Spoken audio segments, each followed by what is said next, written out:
Bismillahirrahmanirrahim. Assalamualaikum warahmatullahi wabarakatuh. Selamat pagi, salam sejahtera bagi kita sekalian. Jumpa lagi dengan Aang Munawar yang selalu memberikan inspirasi tanpa konspirasi.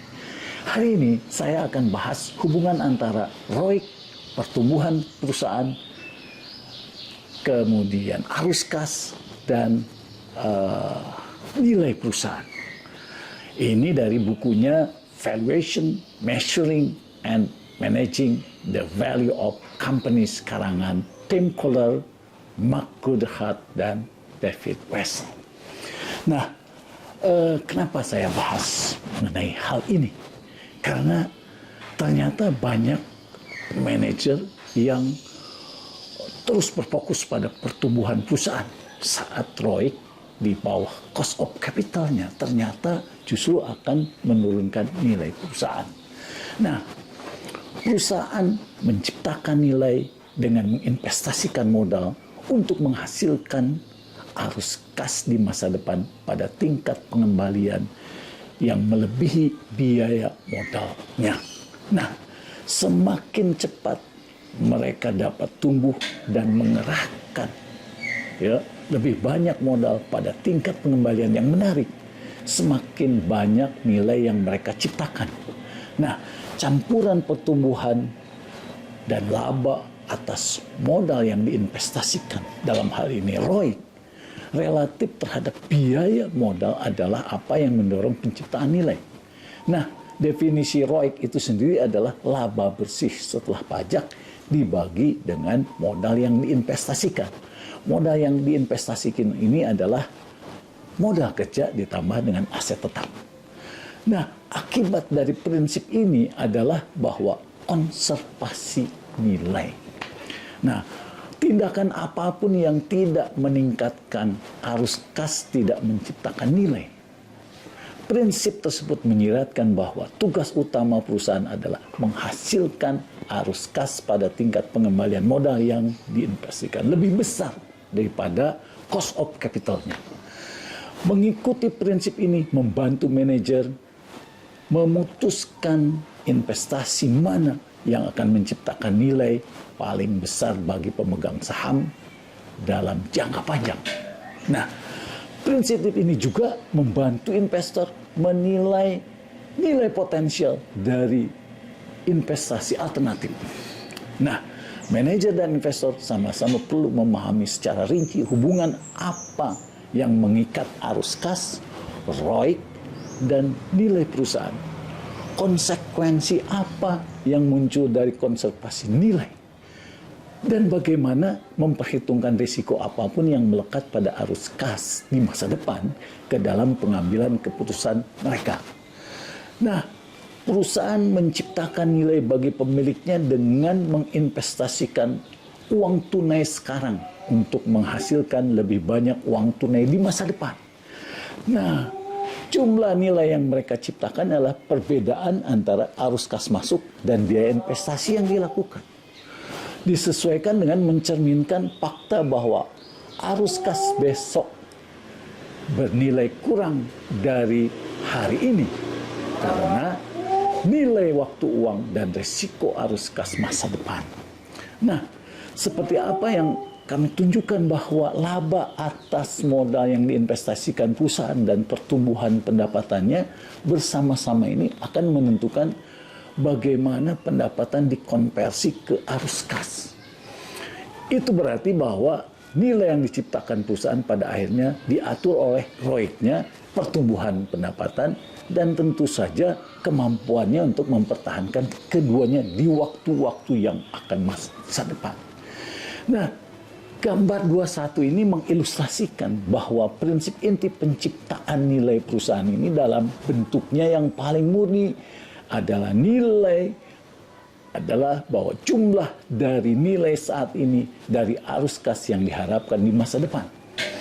Penciptaan nilai adalah perubahan nilai karena kinerja perusahaan. Jadi sekali lagi, karena kinerja perusahaan. Terkadang mengacu pada penciptaan nilai dan nilai berdasarkan proyeksi eksplisit pertumbuhan masa depan, ROIC, dan arus kas. Di lain pihak ada juga menggunakan harga pasar saham perusahaan sebagai proksi untuk nilai. Karena di sini adalah bahwa para pemegang saham akan menghasilkan dividen, mendapatkan dividen maupun adanya nilai jual yang terus meningkat, ya, atau gain. Nah, orang mengharapkan kesepakatan universal tentang gagasan yang fundamental tentang nilai.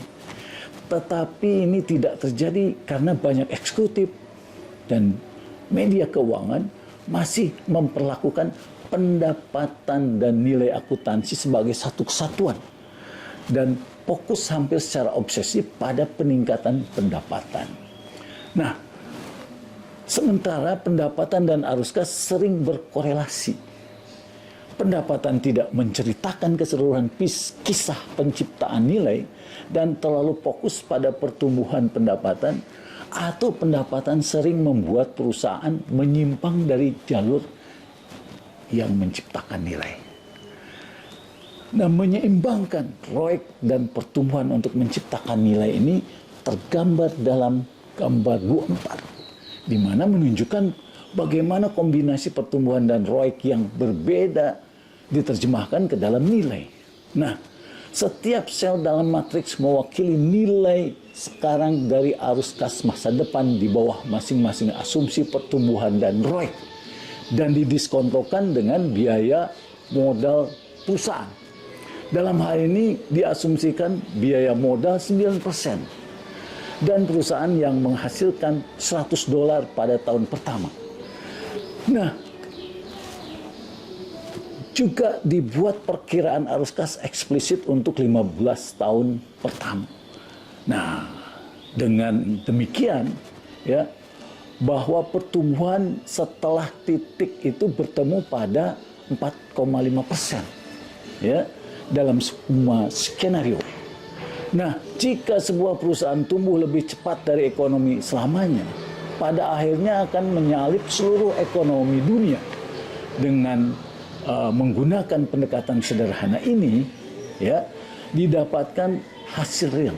Ambil contoh perusahaan besar yang tumbuh sekitar 5 hingga 6% per tahun nominal, ya, menghasilkan sekitar 13% pengembalian ekuitas dan memiliki biaya modal 9%.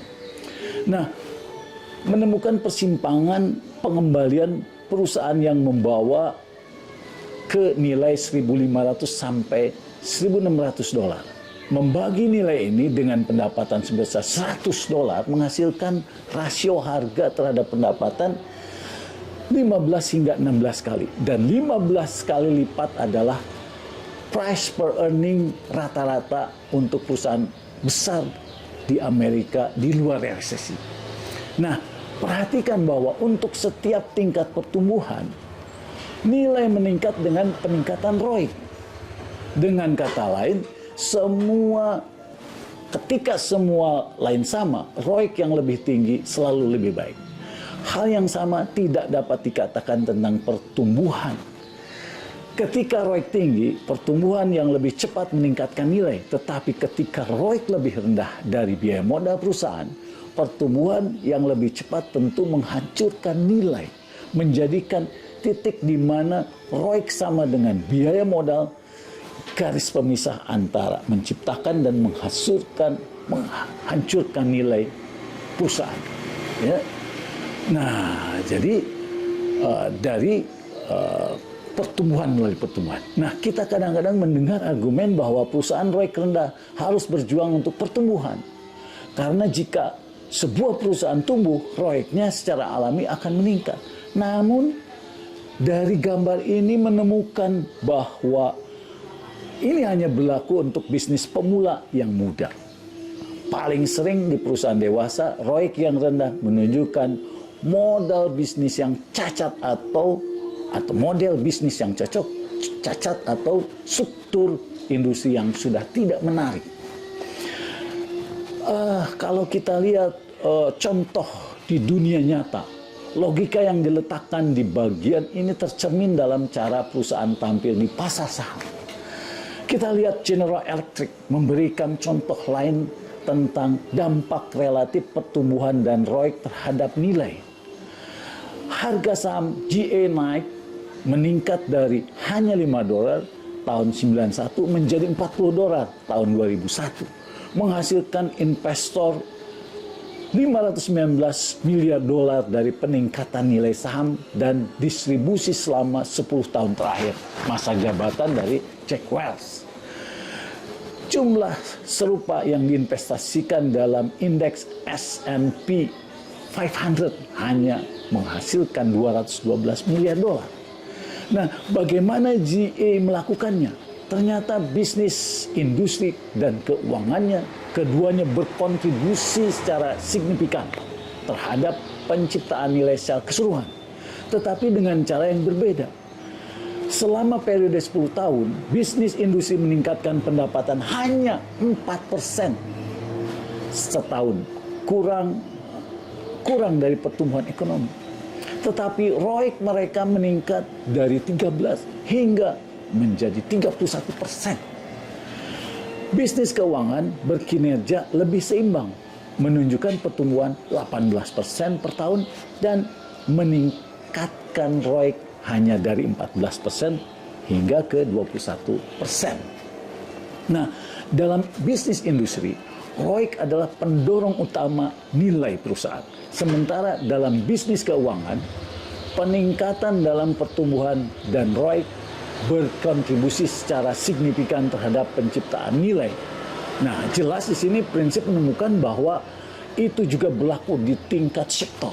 Nah, untuk menguji apakah prinsip penilaian core juga berlaku di tingkat negara dan ekonomi agregat, menimbulkan pertanyaan mengapa perusahaan besar yang berbasis di Amerika Serikat ini biasanya berbisnis dengan kelipatan yang lebih tinggi daripada perusahaan besar di negara-negara Asia yang lebih maju, misalnya di Hong Kong, Korea Selatan, Taiwan, dan Singapura.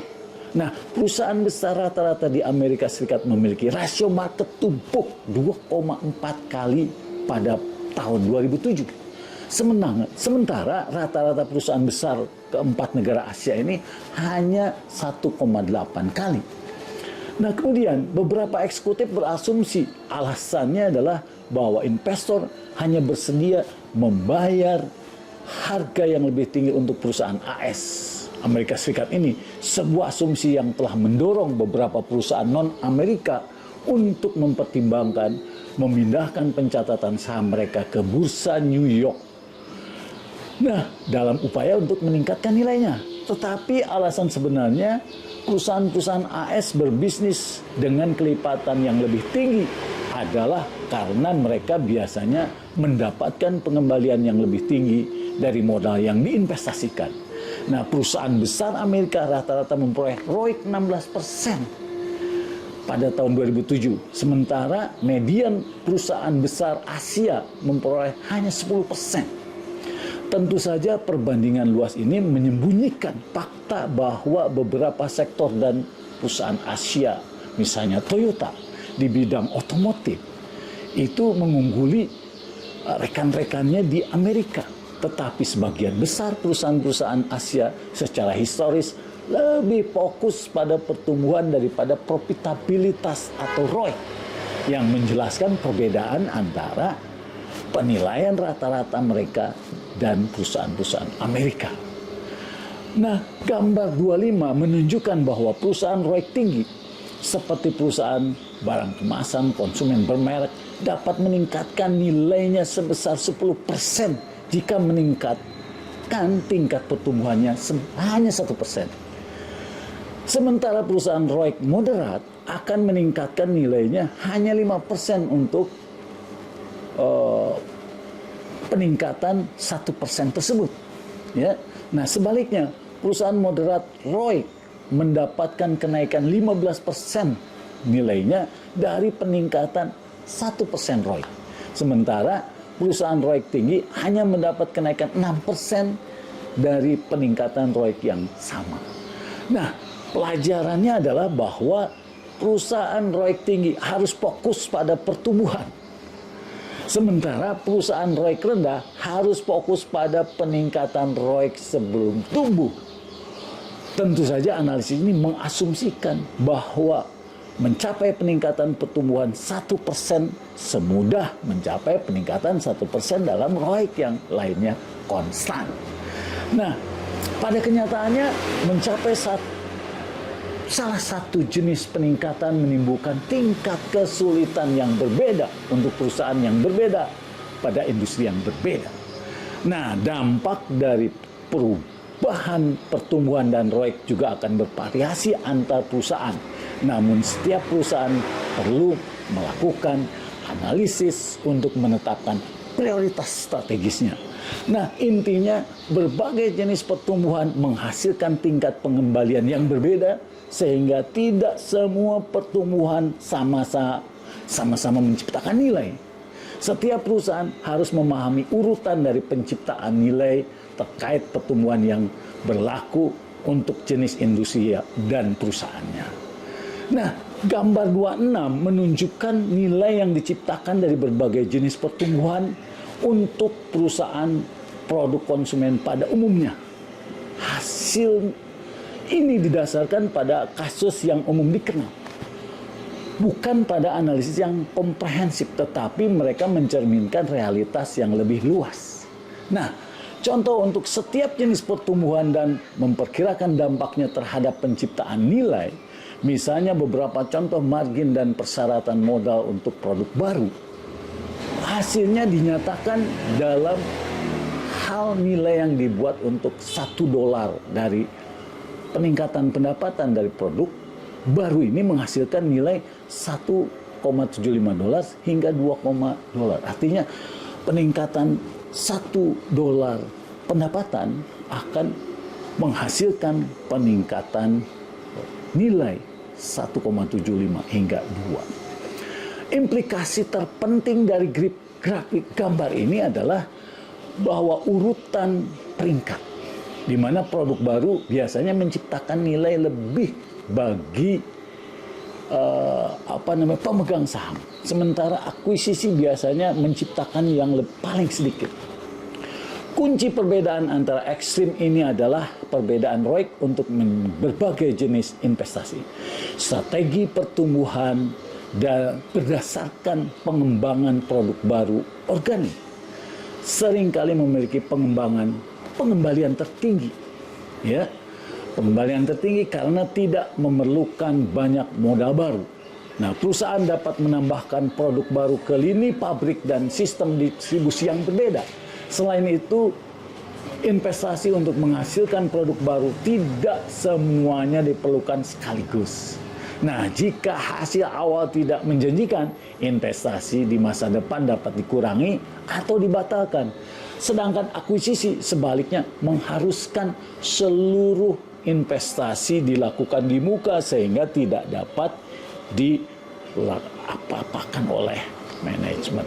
Oleh karena itu, maka dengan pembahasan ini, mudah-mudahan para manajer paham kapan harus melakukan pertumbuhan penjualan dan kapan harus mulai melakukan efisiensi perusahaan. Demikian yang bisa saya sampaikan. Terima kasih. Mulai kita melakukan perubahan-perubahan untuk meningkatkan nilai perusahaan. Terima kasih. Assalamualaikum warahmatullahi wabarakatuh.